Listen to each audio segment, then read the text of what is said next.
Hey everybody, it's just closing out first day of the new year, and I said earlier that in 2016 wasn't really a horrible year for me, and on the whole I wasn't lying about that, but there was an event that just happened today that really kind of threw me.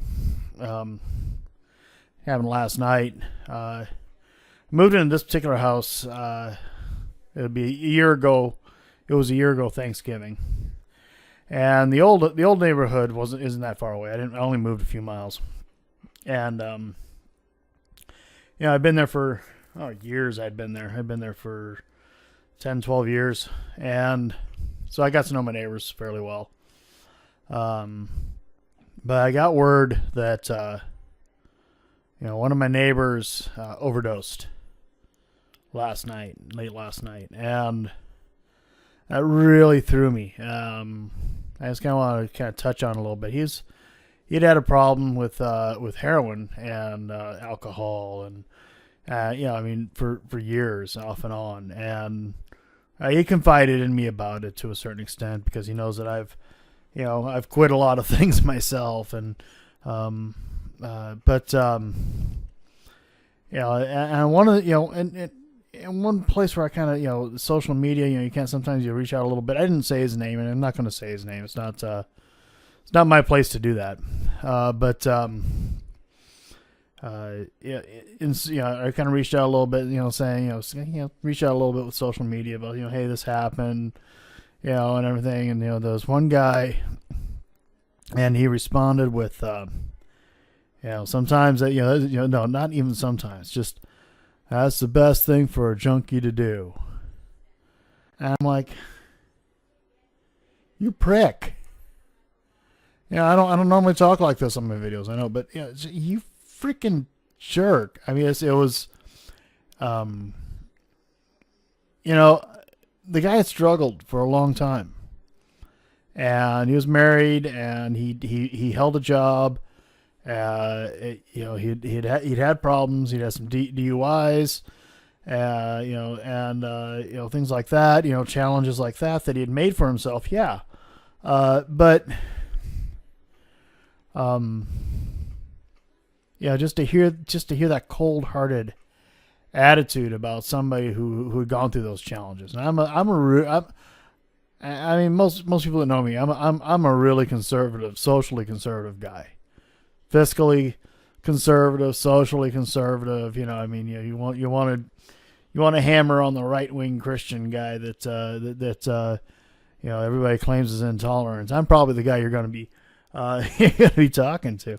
But what? One thing I do know is that no matter who you are or where you're at in life, you have the ability to change, and you have the ability to make a change in your life that will make a change, and that'll go out to the world and make changes to others. I was talking to another friend who's been in recovery for longer than me. And she's a good friend. I love her like a sister, and she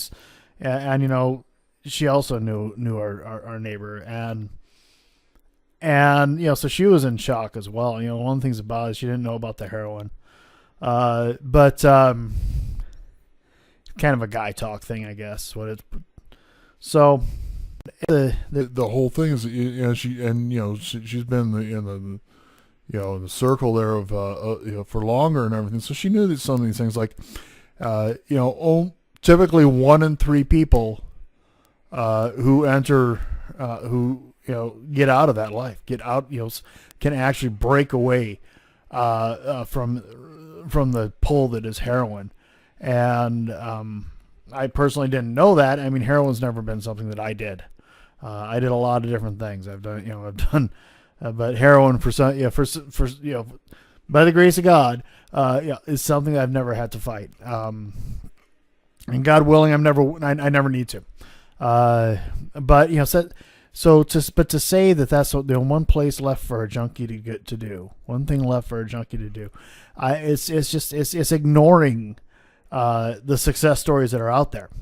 It's ignoring that Yeah, I mean, odds are against it to a certain level, but still, that 1 in 3 that succeed provides a strength and a story and an ability for somebody else to get off of that stuff. And for anybody to say that it's impossible to get off of something or to quit something that's tearing you down like that destroys a life, whether it's I don't know what your struggles are in your life. For all I know, the person that's listening, watching this right now has no issues and life is great. They have no hang-ups. They have no bad habits that are dragging them down. They don't have a problem with alcohol or smoking or cocaine or whatever. And they've never touched marijuana. I don't know. If you're that person, good for you. I'm not that person. Not a whole lot of people I know that are that person. I think most people out there have some issues and that they've been struggling with to a certain extent. And I want to put myself out there. If you are that person, let me know. If you need some help, give a sign.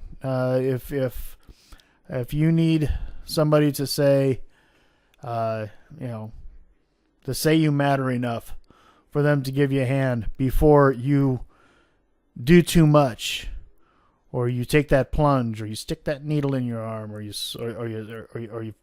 light that glass up again, or you call your dealer again, or you take that next drink, or whatever it is for you.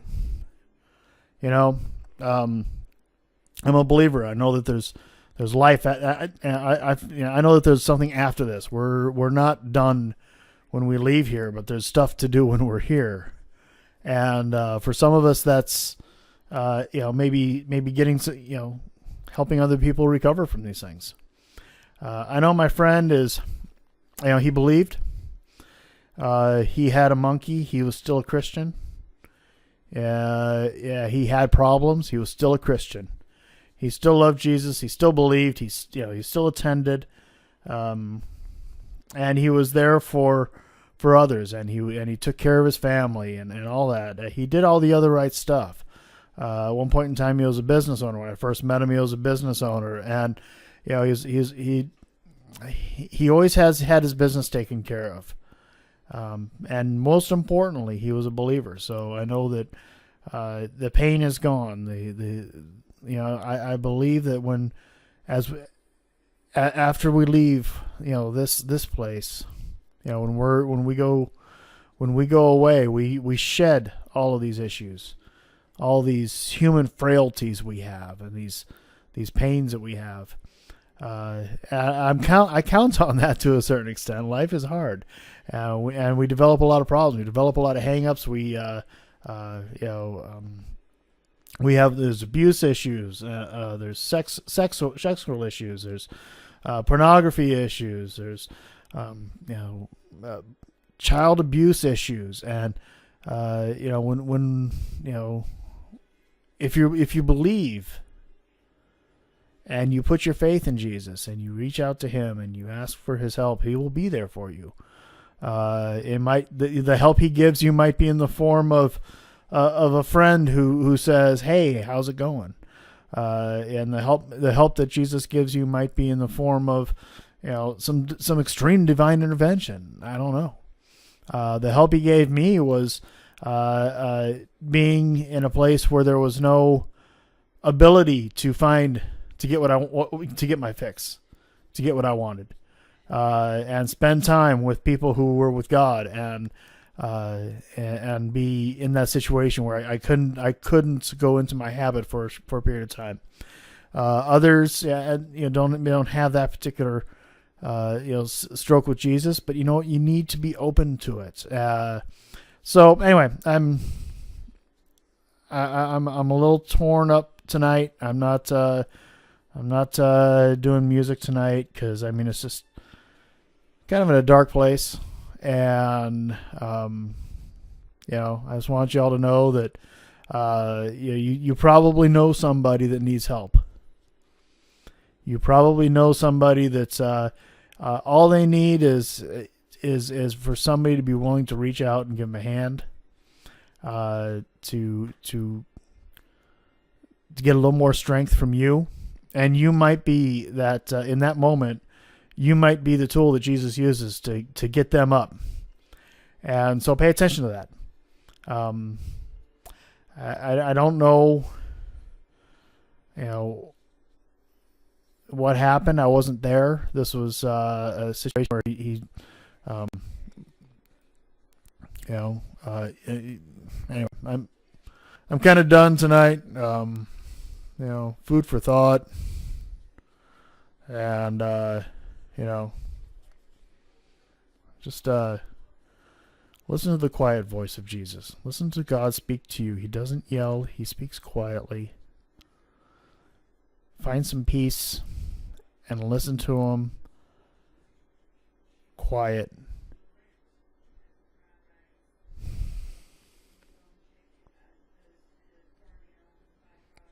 Just pay attention.